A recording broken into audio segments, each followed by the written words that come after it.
Selamat sore saudara mahasiswa, berjumpa kembali pada kuliah hari ini, yaitu mata kuliah perencanaan, di mana subtema yang akan kita bicarakan pada sore kali ini adalah kelemahan perencanaan pembangunan.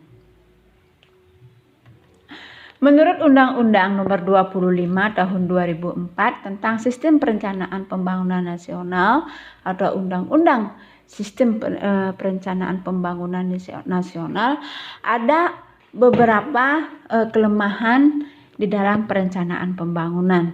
Yang salah satunya yang pertama yaitu modal perencanaan pembangunan SPPN bertumpu di tangan eksekutif. Nah, di sini artinya, model pembangunan jenis ini menghilangkan prinsip dan semangat gotong royong dan mengedepankan individualisme, eksekutif sentris. Nah, artinya pembangunan itu seharusnya mengedepankan gotong royong, tapi dalam model ini semangat gotong royong itu ditiadakan dan di sini mengedepankan yang dimana namanya individualisme. Itulah model perencanaan pembangunan, kelemahan daripada model perencanaan pembangunan bertumpu di tangan eksekutif.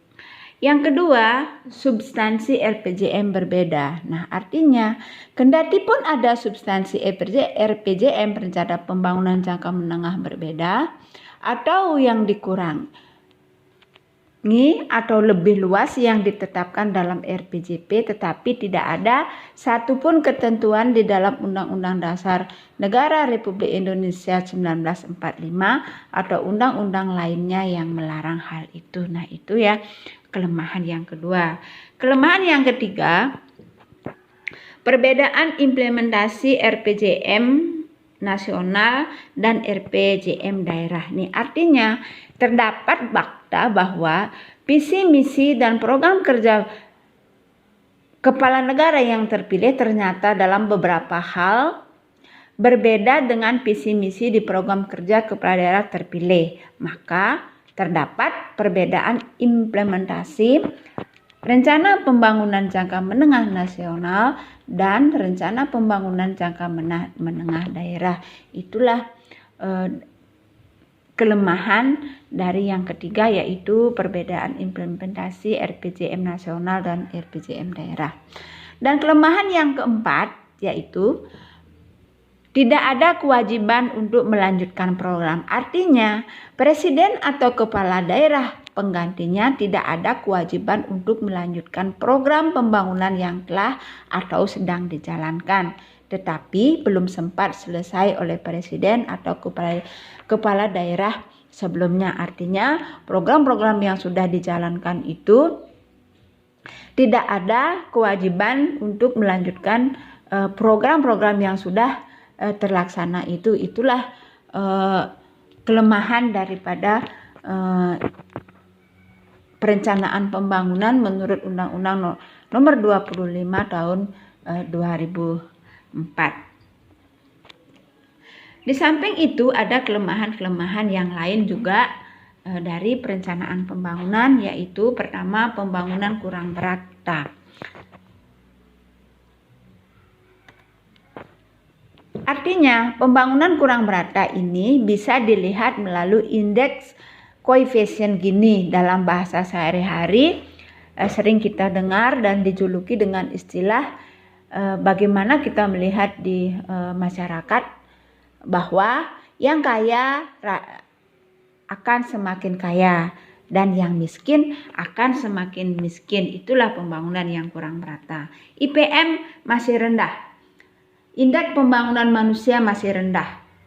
Bisa dilihat dari tingkat pendidikan yang rendah, usia hidup dan tingkat kesehatan yang buruk, pendapatan rendah dan beban ketergantungan tinggi. Nah, inilah kelemahan-kelemahan yang di samping dengan keempat itu, dan masih ada beberapa kelemahan yaitu korupsi, kolusi dan nepotisme.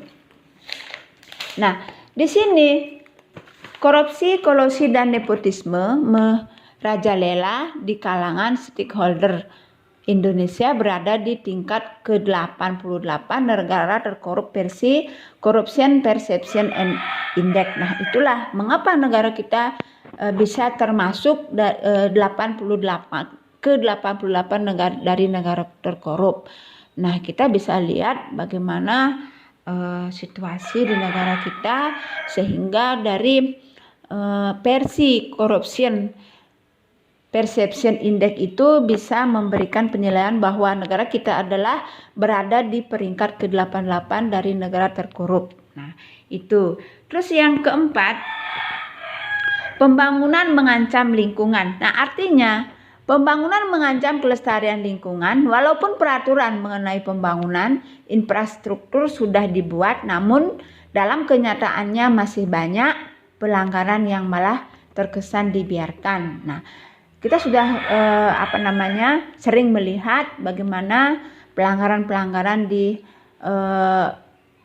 infrastruktur sudah dibuat, namun dalam kenyataannya masih banyak pelanggaran yang malah terkesan dibiarkan. Itu kita bisa ambil contoh pembangunan industri, tempat wisata, pemukiman di wilayah konservasi, illegal logging, pembukaan hutan, dan dengan cara yang tidak benar, misalnya dengan cara dibakar atau dan yang lainnya, dan masih banyak lagi contoh-contoh yang lainnya.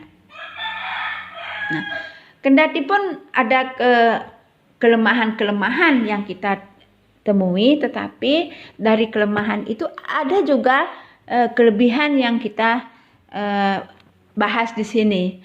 Kelebihan dari perencanaan pembangunan itu ada salah satunya adalah sistem jelas. Artinya sistem yang jelas untuk mengatur rencana pembangunan, baik itu RPJM, RPJP, dan rencana pembangunan tahunan. Sistemnya itu sudah jelas. Itu yang kelebihan yang pertama. Kelebihan yang kedua, fokus pada pendidikan. Nah, di sini pemerintah lebih fokus pada pembiayaan pendidikan. Kalau tidak salah ada 20% dari total belanja negara itu dikondisikan kepada kemajuan pembiayaan pendidikan. Dan yang ketiga, kelebihan yang ketiga, usaha kredit usaha rakyat. Artinya gencarnya usaha kredit usaha rakyat dan program sejenis untuk membantu pengusaha menengah ke bawah. Nah, kita bisa ambil contoh seperti di masa pandemi sekarang ini, bagaimana usaha pemerintah agar UKM, usaha-usaha kecil di masyarakat itu bisa berkembang dan tetap berjalan. Nah, di sini pemerintah memberikan bantuan kepada masyarakat yang benar-benar mau menjalankan usaha-usaha itu, baik itu usaha rumah tangga maupun usaha yang lain yang termasuk usaha kecil daripada masyarakat. Nah, pemerintah sudah memberikan, bahkan hampir ada tahap pertama sudah cair secara keseluruhan dan sekarang masih ada tahap kedua bagi masyarakat yang memiliki usaha kecil tetapi masih kendala modal, maka pemerintah memberikan kesempatan agar mereka mendapatkan permodalan sehingga usaha mereka dapat berjalan dengan baik. Nah, itu dari kelebihan yang ketiga. Dan yang selanjutnya adalah kelebihan yang keempat, yaitu program wajib belajar. Nah, di sini pemerintah mengadakan program wajib belajar 9 tahun dan beasiswa kuliah. Nah, di sini terkadang memang ada kita jumpai di masyarakat bahwa masyarakat yang tidak membutuhkan dari biaya-biaya beasiswa yang seharusnya diberikan kepada masyarakat yang benar-benar tidak mampu, tetapi biaya itu justru diperoleh oleh masyarakat yang kehidupannya yang mapan. Nah, inilah bagaimana sekarang dari pejabat pemerintah memberikan data atau memiliki data dari masyarakat yang memang benar-benar membutuhkan daripada beasiswa tersebut, sehingga pendidikan dapat berjalan dengan baik dan beasiswa itu memang benar-benar jatuh kepada tangan yang sedang membutuhkan. Nah, itu beberapa kelebihan daripada perencanaan pembangunan. Nah, di sini sekarang kita membahas solusi. Solusi atau jalan keluar. Bagaimana solusinya agar kelemahan daripada perencanaan pembangunan itu sedikit mungkin bisa dilaksanakan dengan baik. Solusi yang pertama dapat kita ambil yaitu pembangunan dijalankan. Artinya, pembangunan di Indonesia harus dijalankan berdasarkan prinsip pembangunan berkelanjutan. Artinya, berkelanjutan di sini pengawasan terhadap baik itu kepada AMDAL yang sedang dilakukan dan bagaimana IMB, pengurusan pemberian izin bangunan itu bisa benar-benar diawasi sehingga pembangunan itu tidak melampaui atau sesuai dengan apa yang sudah ditentukan. Yang kedua, pemberian sanksi. Artinya, pencopotan jabatan dan pemberian sanksi yang berat terhadap pelaku-pelaku, baik itu pelaku korupsi dan nepotisme itu harus tetap dijalankan sehingga ada efek jera terhadap yang hendak melakukan perbuatan-perbuatan yang tidak baik. Dan yang selanjutnya, solusi yang selanjutnya adalah program pemberian modal. Nah, dalam program pemberian modal ini bisa kredit usaha rakyat atau program pemberian modal kepada pengusaha kecil dan menengah harus dibarengi dengan sosialisasi peningkatan mutu pengusaha. Nah, inilah sekarang sedang program pemberian modal ini sedang digencarkan oleh pemerintah sehingga usaha-usaha kecil di masyarakat itu bisa berjalan dengan baik dan benar. Solusi yang selanjutnya yaitu mempermudah regulasi. Nah, di sini artinya pemerintah mempermudah regulasi ekspor dan memperketat regulasi ekspor untuk menjaga pengusaha dalam negeri dan wujud mencintai produk-produk Indonesia. Artinya, di saat kita pemerintah mempermudah regulasi ekspor, barang kita yang akan dikirim ke luar negeri itu bagaimana kita mempermudah perizinan dan yang lainnya dan memperketat regulasi impor. Nah, ini artinya apa? Agar produk-produk yang ada di negara kita itu bisa dimanfaatkan dengan baik, tidak mengutamakan dari produk-produk luar negeri. Nah, yang selanjutnya itu program beasiswa.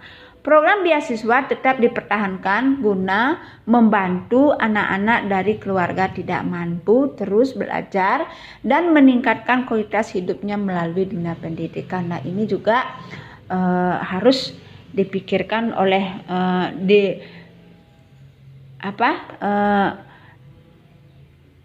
dilaksanakan secara berkelanjutan oleh pemerintah sehingga dari keluarga yang tidak mampu bisa menyekolahkan anaknya sehingga mendapat pendidikan yang sesuai dengan harapan dari bangsa kita.